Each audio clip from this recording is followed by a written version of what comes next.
let's touch on the women's final then. So Krejcikova and Paolini, and obviously we've spoken to both of them Yeah. in multiple press conferences. And Paolini, we watched her warm up or practice yesterday even, and today actually I Today think as it was, well. yes, and she was smiling and.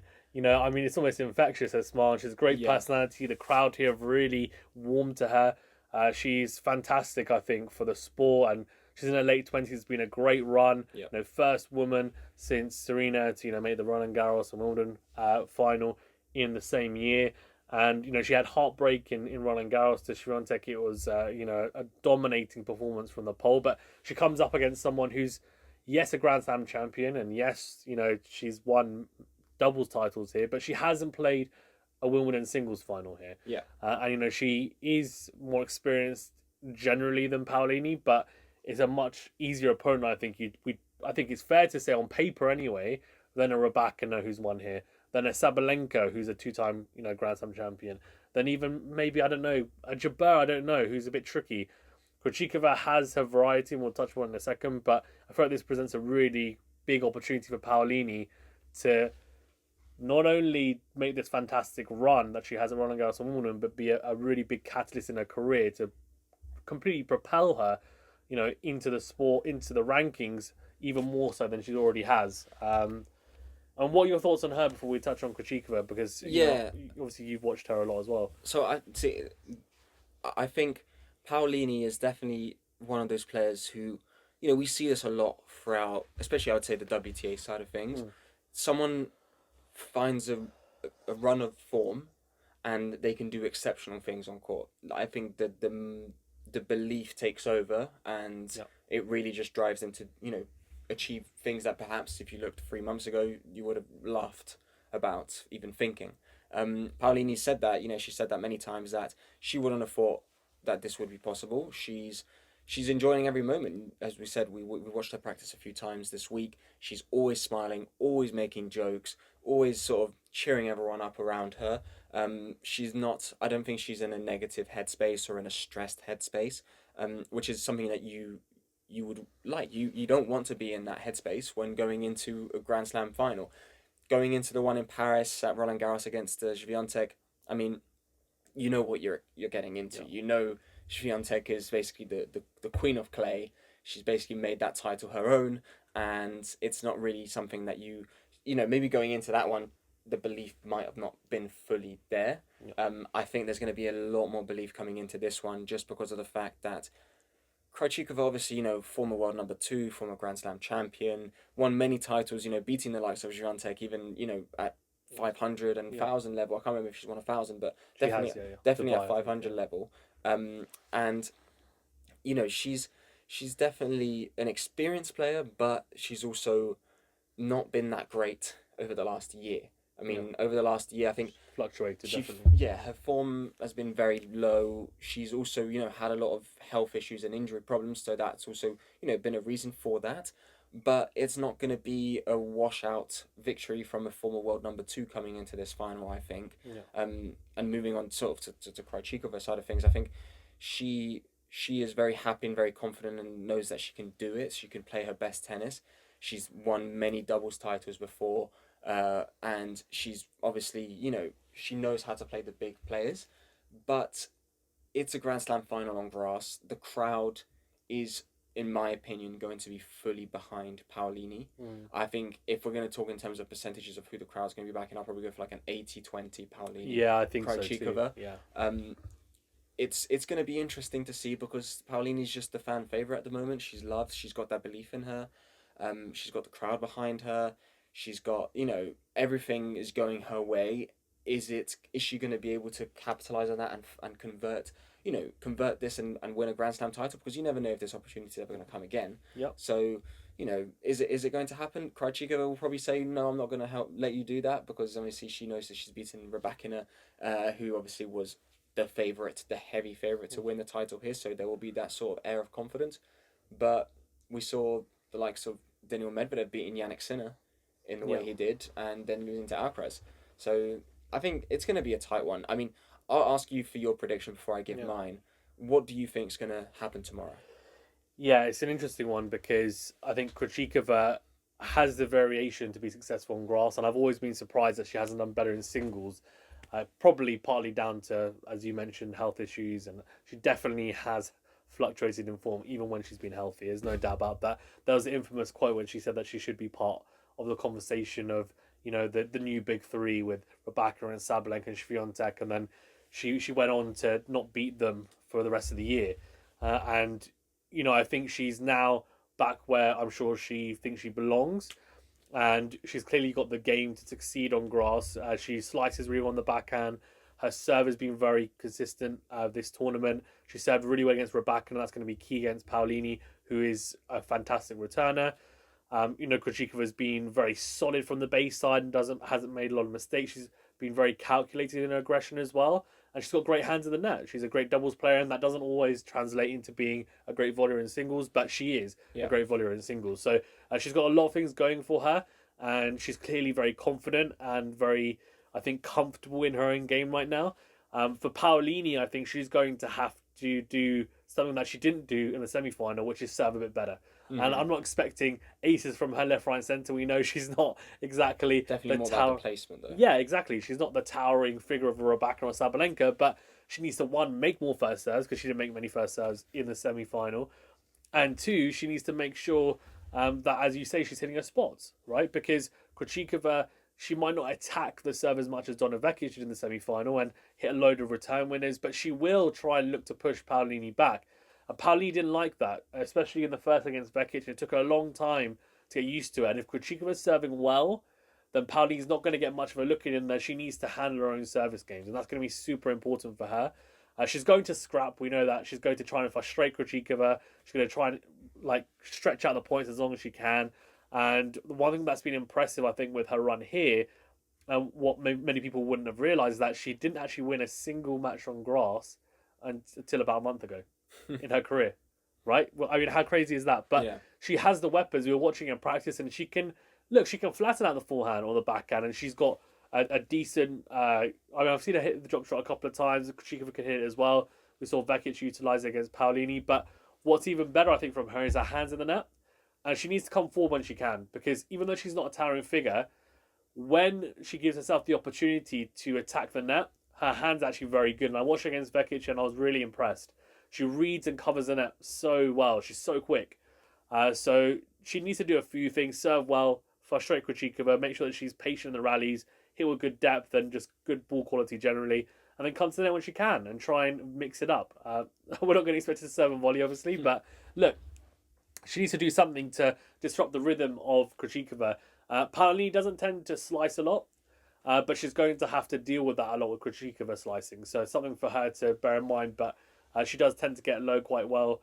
And look, in terms of prediction, it's a tough one to call because both have very different games. I'm hoping they'll gel nicely and we'll get a nice 3-set match. And I just think the match against Donna Vekic, which I watched, which was such a good match with Paolini. Look, I mean, Vekic, we said she won more points overall. She looked like the better player for large periods of that match. Somehow Paolini just scrapped away to win. She's the most tenacious player, I think, on the WTA Tour right now. I just think it's so hard to pick against her because I just think she's going to go so... She's going to be so intense on court. She's going to want it so badly. I mean, you're going to have to carry her off the court, right? If she loses. I just feel like she's that type of player. She's going to put her all out there. So that's going to be my prediction. I think Paolini in 3 sets. But what do you think? Who do you think is going to take it? No, I completely agree. I think this is a match where it's all about momentum. Yeah. I think it's, if in any other tournament, and if it's a second round of other tournaments, maybe not over the last month, but if we looked at this like 6 months ago or something like that, this would have been a 50-50 match. Here, I think it's in Paolini's hands to get the win. It's going to be based on how she plays. I don't think, Krejcikova's going to bring the game that she brought against Rebecca. Yeah. We know what Krejcikova's going to bring. Is Paolini going to be able to serve better, like you said, placement and speed and percentage of first serves in? Is she going to be able to handle the variation of Krejcikova's game? I think she knows that, it's not going to be a wash through like defeat like it was against Swiatek. Yeah. So she will also have a lot more will and self-determination in this one to give everything that she has coming into this one. Like you said, you'll have to carry her off the court if she doesn't win. Yeah. And the momentum that she's built over the last month or so, the momentum, not only in singles but also in doubles with Sarah Irani, these things, they continuously develop your game physically and mentally. And I think that coming into this one, with the momentum that she's built, with the confidence that she's built, with the relationship with the crowd that she's built, you have, 12,000 or 15,000 fans on centre court cheering for you in a final. That's going to give you an edge. And I think it's going to get her over the line. It's going to be a tight one, though, but I'm going to go for Paolini as well in 3 sets and win her first of hopefully many Grand Slam titles. Yeah, no, I mean, it'll be amazing if she does do it, and she will be, if I'm not mistaken, the first Italian woman to win a Grand Slam, I think, at Wimbledon. At Wimbledon, yes. Yeah, obviously not generally, but at Wimbledon, and that would be an incredible feat. Like, let's be honest. So, yeah, and in fact, I'm trying to think I think men and women, if I'm not mistaken. So I think Berrettini was when he played was a Djokovic. finalist. Yeah, he was gonna. Yeah, he was won. Yeah, exactly. He would have done that. So yeah, so she'll be the first male-female Italian to win at Wimbledon, which would be an incredible accomplishment, considering we just said that she hadn't won a match on grass a month ago. So exactly. I mean, it's a real crazy story. But yeah, I think Krejcikova, obviously, there's the depth in Czech tennis is phenomenal. Pliskova, the Kvitova sisters. I mean, you can go on and on and on. Kvitova, but she's obviously here. She's at the top of it at the moment, and we'll see what she brings. But maybe she'll surprise us again. I don't think we thought she was going to be Rybakina. She did, and she did it pretty well. I think it wasn't necessarily super comfortable, but she did it pretty confidently in the end. So I was impressed with that. So let's see how the final goes, but I'm looking forward to it. Liam, thank you as well. Thank you. Liam, of course, has been here for a long period of time doing all the interviews. And actually, before we wrap up, I'm going to ask you what maybe one of your favourite moments and favourite interview is. But yeah, make sure you hit the like button, subscribe if you're new, follow us as well. Liam, before we wrap up, can you give us a favourite moment and favourite interview? Okay, so I've interviewed basically every single player here, which has been great. The only one I haven't managed to ask a question to yet is Djokovic. So right after we're finishing recording this one, we are going to be running to try and get a question in with Djokovic, at least on my end, because obviously you've already asked him a question. My favourite interview wasn't based on the questions that we've had. It's not been based on the player or anything like that. It's mainly been based on the fact that it was Donna Vekic right after her win against Jamstranska, and she came into the room. I was expecting it to be, it's a big match that she's going to be playing next against Badosa. I was expecting there to be so many people there, at least 2 or 3 people. Time goes on, it gets closer to the time she's supposed to be there. I'm in this big room, there is no one else there but me. So I'm like, okay, well, I've got to ask her a fair few questions here. And, you get a little bit nervous because, when you're the only person in the room, you've got to bring something more to the table than usual. And she walks in and she says, "Why have we got such a big room just for you?" And she said it in a joking way. And so it ended up being an exclusive. It ended up being an exclusive. So if you haven't listened to it already, you make sure you go and listen to it. But no, she was great. She was hilarious. And yeah, it's been great. I thank you very much, Faisal, for having me, and obviously thank you to all of you guys and girls to be listening. Make sure you like and subscribe. And yeah, I mean, any closing words? Well, what's your favourite moment? Moment of the tournament itself. So from here, yeah. Okay, moment of the tournament itself. That's a tricky one. It doesn't have to be even tennis related. It can be something that happened off court, as long as it's PC. I think most things have been PC here. I wouldn't expect there to be much dodginess or anything like that going on. No, I think my favourite moment would be the Orangi access. Yeah. It's not a moment, it's more of an aspect. Yeah, I think seeing practice play. Exactly. Well, players practice, or even if you don't know, that's what Orangi is. So I think that's my favourite aspect, just because you're able to see how the players get in their zones.